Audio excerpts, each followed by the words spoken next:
Hechos 16, del 26 al 40, dice así la palabra de Dios. Entonces sobrevino de repente un gran terremoto, de tal manera que los cimientos de la cárcel se sacudían, y al instante se abrieron todas las puertas y las cadenas de todos se soltaron. Despertando el carcelero y viendo abiertas las puertas de la cárcel, sacó la espada y se iba a matar, pensando que los presos habían huido. Mas Pablo clamó a gran voz diciendo: no te hagas ningún mal, pues todos estamos aquí. Él entonces, pidiendo luz, se precipitó adentro y temblando, se postró a los pies de Pablo y de Silas. Y sacándolos les dijo: señores, ¿qué debo hacer para ser salvo? Ellos dijeron: cree en el Señor Jesucristo y serás salvo tú y tu casa. Y le hablaron la palabra del Señor a él y a todos los que estaban en su casa. Y él, tomándolos en aquella misma hora de la noche, les lavó las heridas y enseguida se bautizó él con todos los suyos. Y llevándolos a su casa, les puso la mesa y se regocijó con toda su casa de haber creído a Dios. Cuando fue de día, los magistrados enviaron alguaciles a decir: suelta a aquellos hombres. Y el carcelero hizo saber estas palabras a Pablo: los magistrados han mandado a decir que se os suelte. Así que ahora salid y marchaos en paz. Pero Pablo les dijo: después de azotarnos públicamente sin sentencia judicial, siendo ciudadanos romanos, nos echaron en la cárcel. ¿Y ahora nos echan encubiertamente? No. Por cierto, sino vengan ellos mismos a sacarnos. Y los alguaciles hicieron saber estas palabras a los magistrados, los cuales tuvieron miedo al oír que eran romanos.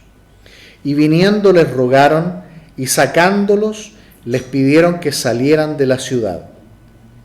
Entonces, saliendo de la cárcel, entraron en casa de Lidia, y habiendo visto a los hermanos, los consolaron y se fueron. Oremos. Padre, gracias nuevamente por su palabra en esta tarde. Padre, sea usted guiándonos por su Santo Espíritu para poder comprenderla y poder aplicarla a nuestra vida en esta semana. Padre, lo pedimos en el nombre de Jesús. Amén. Bien, queridos hermanos, notamos que el apóstol Pablo, junto a su compañero Silas, están en la cárcel. De acuerdo al versículo 25, se nos dice que a medianoche estaban orando Pablo y Silas, y no solamente orando, sino que también, ¿qué estaban haciendo? Cantando himnos a Dios, y los presos les oían. Pregunta: ¿cómo estaríamos nosotros en la cárcel si estuviéramos, además de encarcelados, estaban azotados? Si se fijaron en el versículo 22 también de este capítulo 16, dice que les rompieron sus ropas, rasgaron las ropas de Pablo y de Silas y ordenaron que fueran azotados con palos, con varas, dice ahí. Y después de haberlos azotado mucho, dice, los echaron en la cárcel. No sé si usted y yo estaríamos tan contentos en la cárcel, orando y cantando himnos. Quizás sí, o quizás no. Pero aquí dice que Pablo y Silas estaban gozosos de ser tenidos por dignos de ser maltratados por la causa de Cristo. Nosotros podríamos pensar: ¿qué cosa buena podría salir de todo esto, no? ¿Puede salir algo bueno de tanto sufrimiento, de tanto dolor? Vamos a ver que el Señor, detrás de todo lo que podamos estar sufriendo, padeciendo, fíjense que Él sí tiene un propósito en medio de todo. Porque ocurrió que al final de todo esto que estaba pasando, un hombre y toda su familia se van a convertir a Cristo. Hermanos, a veces pensamos que ¿qué propósito puede haber detrás de nuestros sufrimientos o de las pruebas que podemos estar viviendo? confiemos en que el Señor tiene un plan detrás de todo. Amén. Dice versículo 26, sobrevino de repente un gran terremoto, de tal manera que los cimientos de la cárcel se sacudían y al instante se abrieron todas las puertas y las cadenas de todos se soltaron. Notamos que aquí hay un evento milagroso, un acto de Dios, porque se puede comprender el terremoto, pero el que se abran las puertas y que las cadenas se suelten, eso ya va más allá, ¿cierto? Porque usualmente, ¿qué pasa cuando hay un terremoto? ¿Qué le pasa a las puertas? Las puertas se aprietan, no se abren. Todo se aprieta más y desespera más a los habitantes, ¿no? Cuando han habido terremotos y las personas están en sus casas, tratan de abrir las puertas de sus casas para salir, pero ¿con qué se encuentran? Que las puertas están apretadas. Por eso se dice que hay que esconderse debajo de las mesas o ponerse en los marcos de las casas, que son las partes más sólidas y que es más improbable que se desmoronen. Por lo tanto, si usted está en un lugar y se abren las puertas con un terremoto, quiere decir que ahí está pasando otra cosa, ¿no?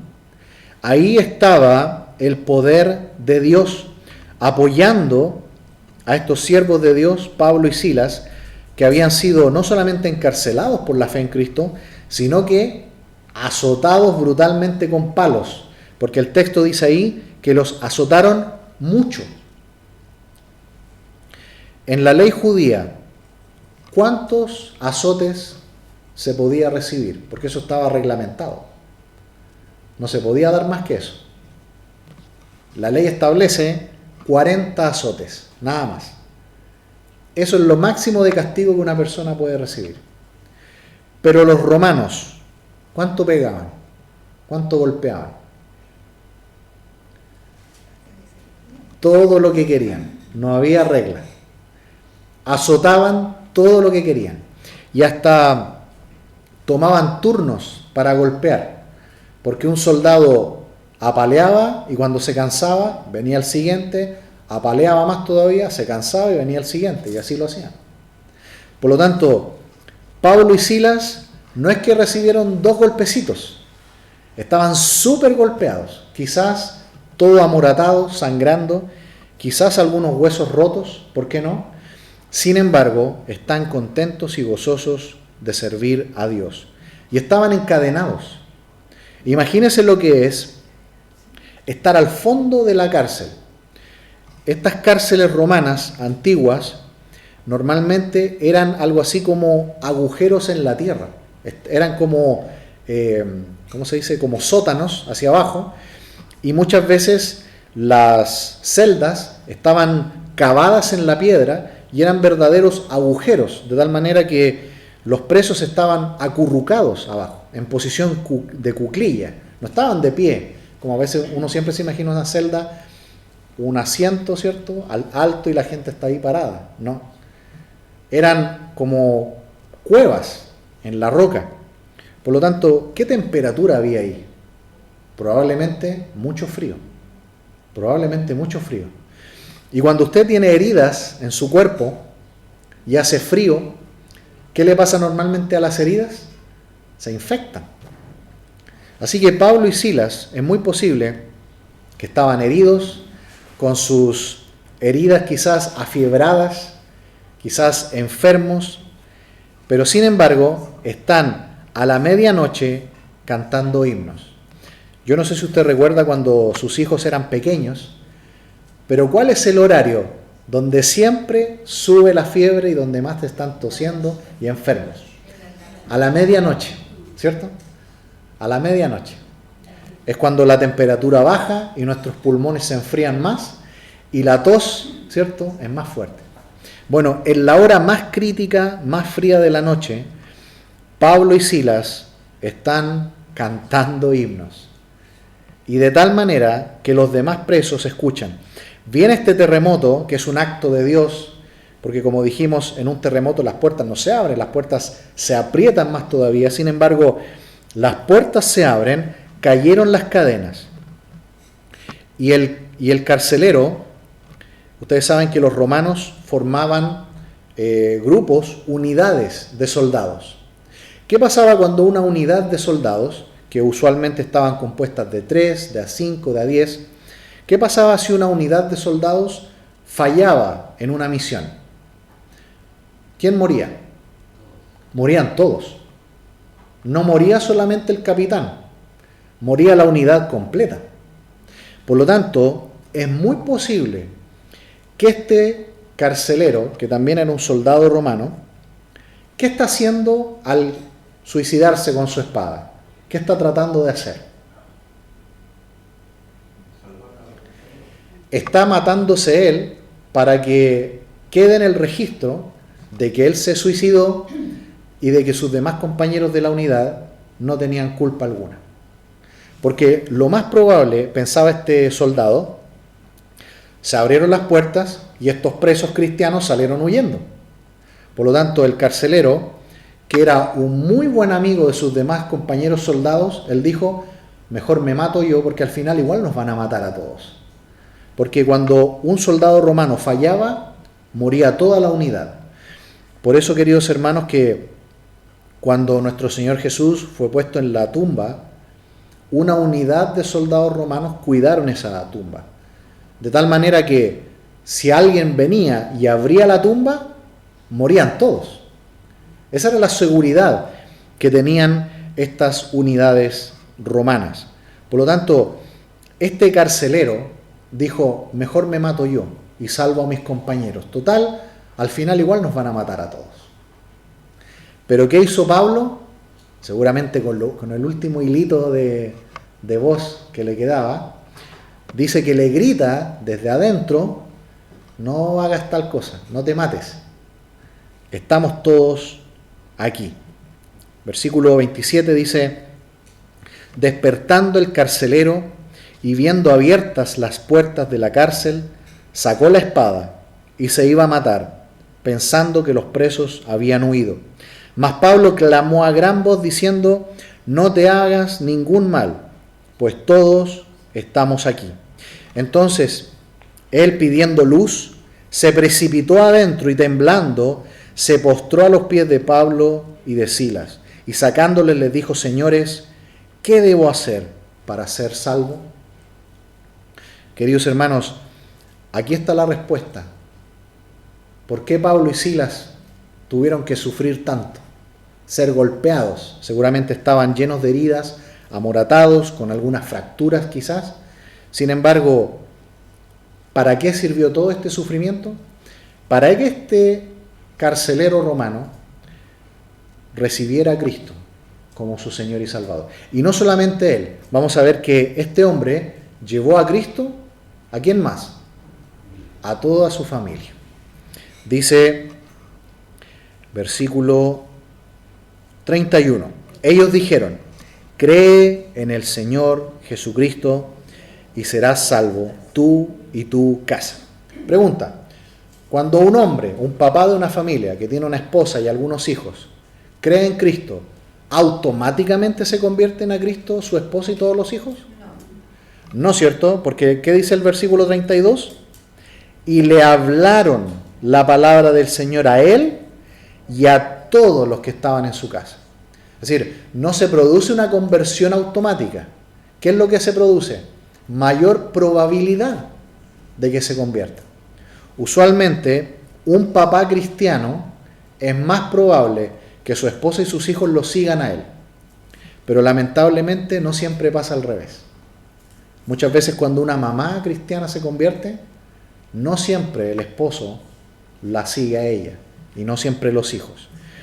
Pero el Señor puede hacer una obra. Mire, acompáñeme a 1 Corintios 7. 1 Corintios 7. Para que veamos que igual sí hay esperanza. ¿Alguien por favor puede leer? 1 Corintios 7, 16. 1 Corintios 7, 16. Porque, ¿qué sabes tú como mujer si quizás harás salvo a tu marido? ¿O qué sabes tú como marido si quizás harás salva a tu mujer? Amén. Muy bien, ¿se fijan lo que dice Pablo? una mujer cristiana que tiene a su esposo no cristiano, ¿qué puede hacer? Con la ayuda de Dios, guiar a su esposo, que quizás lleva años de corazón duro, no quiere saber nada del Señor, pero ¿qué dice acá? Esa mujer cristiana puede guiar con paciencia, con amor, a ese hombre duro de corazón, pero el Señor lo puede cambiar. Amén. Eso puede ocurrir, aquí dice Pablo. Y también puede haber un esposo que es creyente, pero su esposa no quiere creer en Cristo. Y también es dura de corazón. Pero ¿qué dice aquí el apóstol Pablo? Tú también, hombre, puedes guiar a esa esposa al Señor. Así que aquí en Hechos 16 vemos que eso se cumplió en la práctica. Este hombre, carcelero romano, se arrepiente, ve el poder de Dios, ve confirmado que estos hombres, Pablo y Silas, son siervos de Dios, y este hombre, a través de esta experiencia dura que le tocó vivir, se acerca al Señor y viene a Cristo. Y él también va a impulsar a que el resto de su familia también crea en el mensaje. Hemos visto en estos días que en el mundo están ocurriendo varias catástrofes naturales. ¿Lo han visto? ¿Cierto? Hemos visto el clima, también terremotos en diferentes partes. ¿Y qué espera Dios que pase con estas cosas? Que la gente no solamente se preocupe de reconstruir todo, de buscar, de rescatar. ¿Qué espera Dios también después de estas catástrofes? Que el mundo mire al cielo, que el mundo venga a Cristo. Porque acá vemos que el carcelero, luego de que ocurrió este terremoto, que debió ser tremendo, porque recordemos que siempre que Dios quiere hablar al mundo, lo ha hecho mediante un terremoto. Por ejemplo, cuando el Señor Jesús muere en la cruz, ¿qué ocurrió, dice la Biblia? Hubo un gran terremoto. Y cuando resucitó, ¿qué ocurrió también? Hubo también un gran terremoto. Tal terremoto hubo que dice que se abrieron otras tumbas y que santos que habían muerto recientemente se levantaron vivos y fueron vistos vivos en Jerusalén.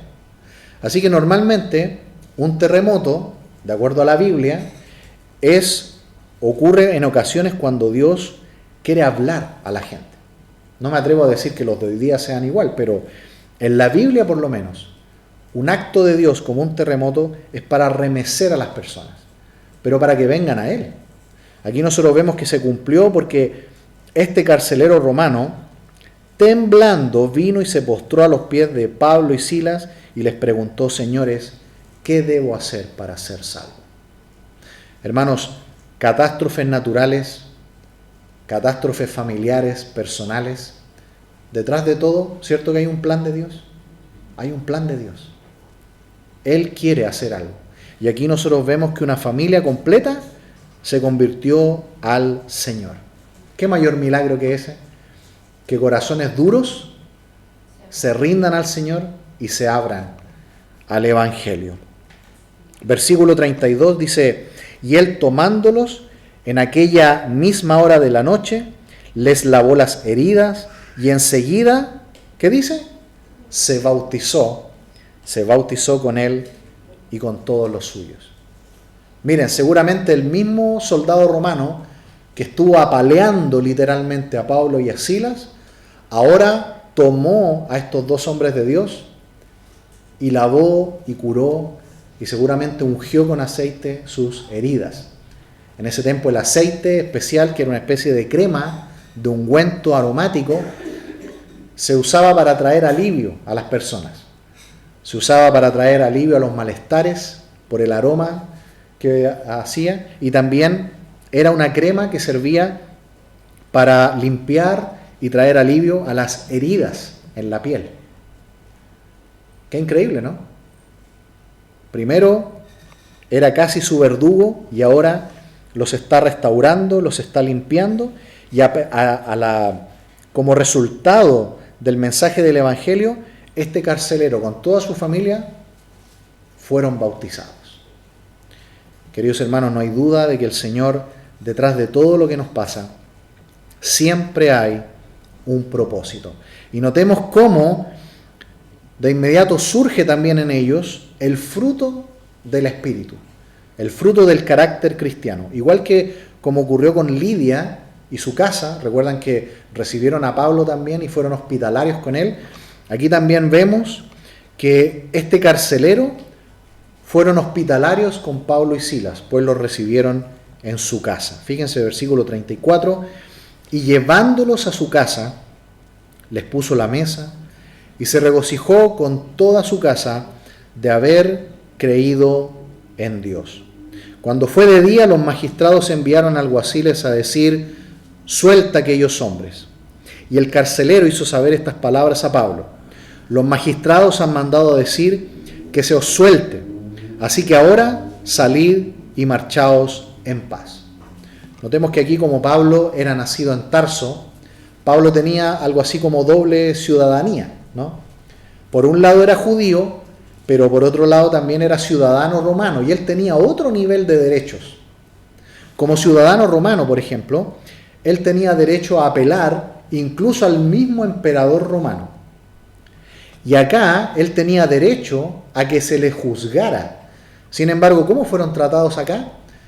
Como fue todo por un alboroto de gente, impulsados por judíos, ellos fueron azotados y metidos en la cárcel sin ningún juicio legal. Igual pasó con nuestro Señor Jesús. Recuerdan que el grupo del Sanedrín hasta contrataron testigos falsos para decir cosas mentirosas contra Jesús. Lo mismo hicieron después con Esteban en Hechos capítulo 7. Contrataron testigos falsos para decir cosas que no eran verdad. Bueno, lo mismo están haciendo aquí con Pablo. Pero noten que aquí Pablo quiere hacer uso de sus derechos civiles. Pero noten, no por venganza. No por venganza. Porque notemos una cosa. Pablo finalmente, ¿cuál era el propósito que él tenía? ¿Dónde quería él llegar predicando el Evangelio? ¿Hasta dónde él quería llegar? Hasta las máximas autoridades. Porque Jesús, ¿qué le dijo en su llamado ahí en Damasco? Tú le hablarás a reyes, no solamente a gente común, a ciudadanos, sino que desde el más pequeño hasta el más grande le vas a hablar. Y el deseo que Pablo tenía no era llegar solamente a Roma. Esto lo sabemos por la epístola a los romanos. Pablo quería llegar a Roma predicando el Evangelio. Pablo quería llegar más lejos, a lo más lejos de aquel tiempo. ¿Qué era lo más lejos en aquella época? Hay un país que está un poquito más allá. ¿Dónde quería llegar Pablo? Fue el mismo lugar donde escapó Jonás. A España. En aquel tiempo España era lo más lejos, era ya la punta de Europa, ya llegando de lleno al océano Atlántico. Cuando Jonás quiso escaparse y no ir a Nínive, él tomó un barco para ir a Tarsis. ¿Dónde queda Tarsis? En España. Bueno, Pablo quería llegar hasta lo último de la tierra. Ese fue el mandato, ¿no?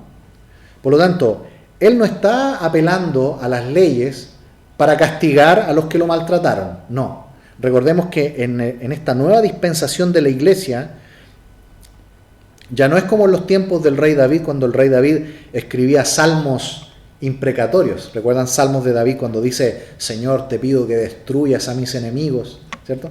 Esos son salmos imprecatorios o salmos de guerra. Eso en la dispensación de la ley estaba bien. Pero ahora en la dispensación de la iglesia, en la dispensación de la gracia, ¿qué le dijo Jesús sobre sus verdugos? Padre, perdónalos porque no saben lo que hacen. También Esteban, cuando estaba siendo apedreado, Esteban no gritó y dijo: Señor, descienda fuego y destruya a mis enemigos que me están apedreando. ¿No es cierto? ¿Qué dijo Esteban también? Padre, no les tomes en cuenta este pecado. En los tiempos de la iglesia somos capaces de orar por nuestros enemigos y nunca buscar venganza. Pablo aquí no está buscando venganza. Él está utilizando su derecho legal para llegar más allá con el Evangelio. Dice: después de azotarnos públicamente, verso 37, sin sentencia judicial, siendo ciudadanos romanos, nos echaron en la cárcel y ahora nos echan encubiertamente, no por cierto, sino vengan ellos mismos a sacarnos. Y los alguaciles hicieron saber estas palabras a los magistrados, los cuales tuvieron miedo al oír que eran romanos. Y viniendo les rogaron, sacándoles, les pidieron que salieran de la ciudad.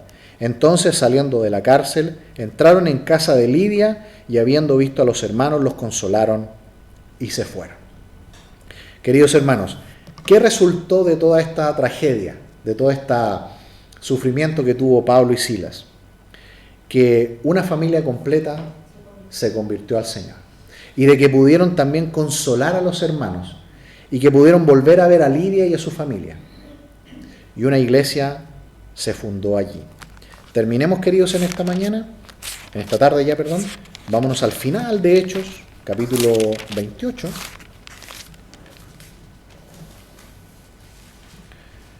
Hechos 28.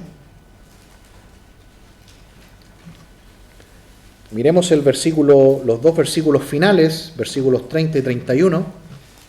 Notemos que Pablo por fin llega a Roma, pero Pablo, ¿cómo llegó a Roma? Llegó preso, porque él pidió que quería parlamentar con el emperador, que él quería hablar con el César de su cargo. Pero él quería hacerlo para poder predicar el evangelio, él no quería que se hiciera justicia con su caso, no, él solamente quería llegar con el evangelio más lejos. Y él quería después de Roma llegar a España.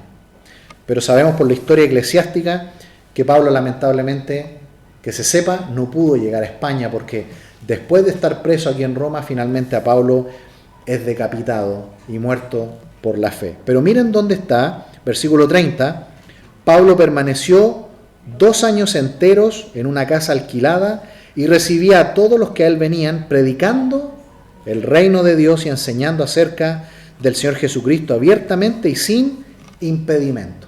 Fíjense, Pablo estaba preso, no en una cárcel, lo dejaron estar preso, algo así como, ¿cómo se dice cuando alguien está preso pero en su casa? Como arresto domiciliario, ¿cierto? Prisión en casa, esperando su juicio. Y miren, estuvo 2 años ahí, pero ¿se entristeció y no hizo nada? No, siguió predicando aún en esa condición, hasta el último día. Así que, amados hermanos, todas las tribulaciones que podamos padecer, que podamos vivir, fíjense, redundan finalmente para la gloria de Dios. Amén. Vamos a orar. Padre amado, gracias por su palabra en esta tarde. Bendiga a mis hermanos, Señor, y ayúdanos en esta semana a ver que todas las cosas puedan redundar para su gloria. Todo finalmente es guiado, Señor, para que usted sea levantado, entronizado, para que Cristo sea conocido en otras personas. Ayúdanos a que nuestra vida, nuestro testimonio e incluso nuestras pruebas y dolores sirvan para que otros conozcan acerca de Cristo. Lo pedimos, Padre amado, en el nombre de Jesús. Amén.